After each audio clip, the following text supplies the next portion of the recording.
You can spend as much money as you like on monitors, hundreds, even thousands, but throw them into an untreated room and they're not going to deliver the results which you paid for.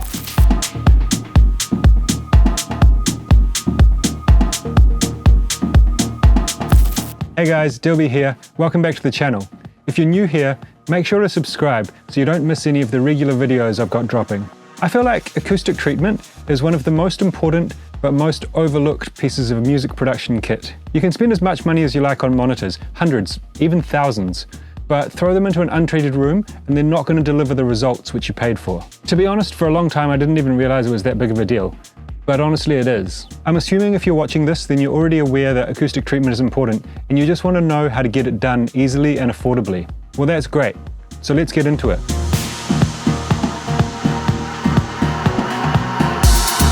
Before starting construction, there's a couple of steps to ensure that you get the best results from acoustically treating your room.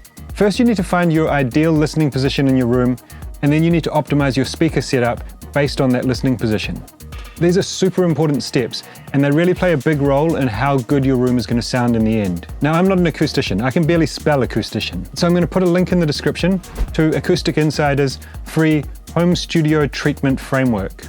This is the process I followed when treating my studio, and it's awesome. Over the years, I've tried lots of different techniques and configurations in my room, and I got by far the best results from following this guide, so I totally recommend it. If you look at the way my studio is set up, it's quite counterintuitive to what common knowledge would suggest, but honestly, it's what sounds best.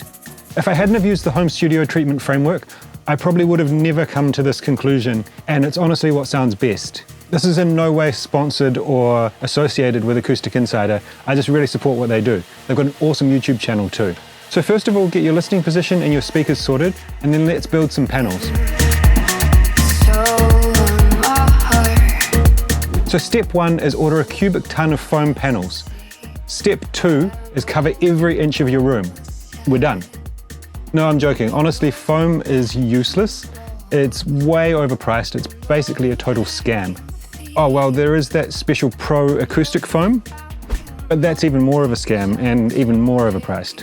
What I've made are broadband absorbers. They're simple wooden boxes filled with rock wool insulation. The depth of the box is 200 millimeters, and it has 160 millimeters of the insulation, and this leaves a 40 millimeter air gap. The air gap helps to optimize the efficiency of your absorbers. Up until a point, it's as effective as having the panel full of materials, so you actually get kind of bonus absorption.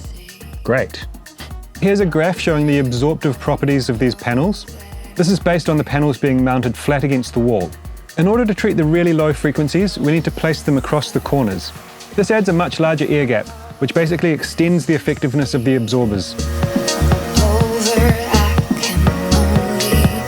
For the frame, I used 200mm by 18mm lengths of pine. For each panel, I used 2 1-meter lengths for the sides and 2 661mm pieces for the top and bottom. This creates internal dimensions which fit exactly to the sheet of rock wool, which is 1 meter by 650mm. If the insulation you have available to you is different dimensions, then tweak the measurements accordingly. The hardware store offered a free cutting service which was super helpful to get the right lengths of wood. If your local store doesn't offer this service, then you're going to need a bench saw or something to cut the wood to the right lengths. For the absorption material, I went with rock wool Sonorock. It has a gas flow resistivity of 6000, which makes it rigid enough to work with, but porous enough that it won't reflect the sound. The materials available to you may differ, but my understanding is that a rating between 6 and 10K will do the job just fine. In each panel, I used 3 40mm pieces of Sonorock for a total depth of 160mm. The fabric I used on the front of the panels was IKEA Dita in black. It's super cheap and the results look pretty good. Fabric can be really expensive, so this helped me save costs a lot. On each panel, I used a piece of fabric which was 120 by 70 centimeters. This covers the panel, but still leaves enough excess fabric to staple it to the inside of the frame. To seal the back of each panel, I used IKEA bone wool fabric, cut to the same dimensions. It's kind of an ugly beige color, but it's super cheap, and it's on the back of the panels, so you're not really going to see it. Because the fabric I used is so thin, I opted to wrap the panels in a thin plastic, which stops the particles from getting out into the air over time. There's some debate online as to whether this causes reflections in the high frequencies, but the research I did showed that the difference wouldn't be that much, and the results confirm that to be the case. For this I used disposable painting drop sheets from the hardware store. They're really cheap and they're super thin, and I just cut them to size. I knew I would be hanging the panels, so weight was an important factor, which is why I went for the thinner 18mm wood. Unfortunately, this meant that the frames weren't strong enough to stand by themselves, so they needed some extra support. I went for some small metal angle brackets, which I screwed into the internal corners. If you're using thicker wood for the frames, then this probably won't be necessary. The next thing I needed were some long strips of rigid card. This was used to support the fabric and create a straight edge along the front of the panel. This is actually super important to get that really clean finish. I also needed appropriately sized screws for constructing the frames and smaller ones for connecting the angle brackets. As far as tools, it's pretty simple. The main tools I used were a power drill and a staple gun. Each panel requires a lot of staples, and if you can get your hands on a powered staple gun, then it'll make things a lot easier.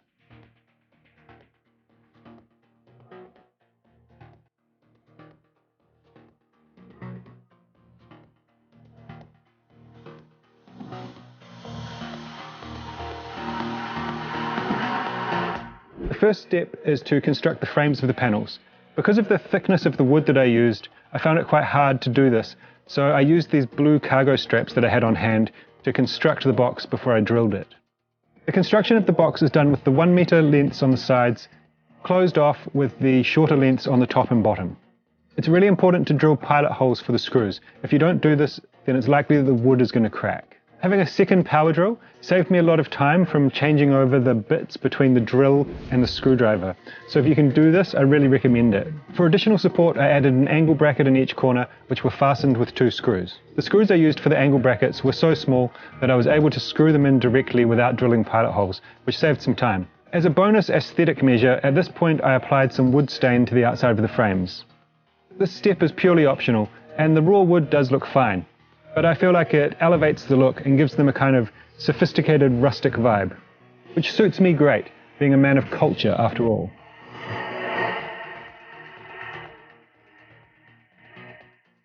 Then came time to add the fabric to the front of the panels. The fabric was cut large enough to leave some overhang on each side, which was used to staple it to the inside of the frames. I laid the fabric inside the frame, paying close attention to it being evenly spaced. I then took the strips of card and used them to create a nice flat edge along the front of the panel before stapling them to the inside of the frame. First I secured the fabric at the middle point on each side of the frame. Then I moved on to the corners, finally filling in the gaps in between. It's crucial that you continually pull the fabric tight in all directions, as this is what's going to give it that nice flat finish in the end. I suggest taking your time with this part, as it really adds a lot to the overall aesthetic in the end. Next up, it's time to add the rock wool. To be honest, this stuff is awful. It gets all over your clothes. I found it really irritated my skin, so I suggest wearing long sleeves and gloves. First, I lay the frame face down and then drape over some of the drop sheet which has been cut to size with scissors. Next, I take 3 sheets of insulation and place them inside, before using a small bit of tape to seal up the plastic at the back. This creates a nice tidy little rock wool present. Merry Christmas. Lastly, I sealed up the back of the panels using the beige fabric from IKEA. Here I made sure to apply a bit of pressure to the back of the insulation, which helped to press it up nice and tight against the front of the absorber. This ensures that the air gaps are in place and stops the insulation from being able to move around or sag over time. I stapled the fabric all the way around the inside of the frame. And there's no need to use the card here, you can be much less precise as it's not visible. You can see this was done quite quickly on my panels. I was constructing 20, so I wanted to get it done as quickly and easily as possible. Next up, it's time to place the panels in the room. Because of how deep they are, they can actually be freestanding when placing them across the corners. This is really convenient. For the panels which are flat against the wall, I've simply drilled in thick screws and hung the frames directly onto them. Connecting them to the ceiling corners was definitely the trickiest part. For this, I drilled some hooks into the roof and then some loose link chain into the side of the panels. I then used the chain to hang the panels from the hooks and secure them at the bottom with more long screws. Now, if you go through this process of acoustically treating your room, but you're still having problems cranking out the tracks, then I suggest you check out this video I made about how to finish more tunes. It's really good. Alright, that's it from me today. Catch you next time. Peace!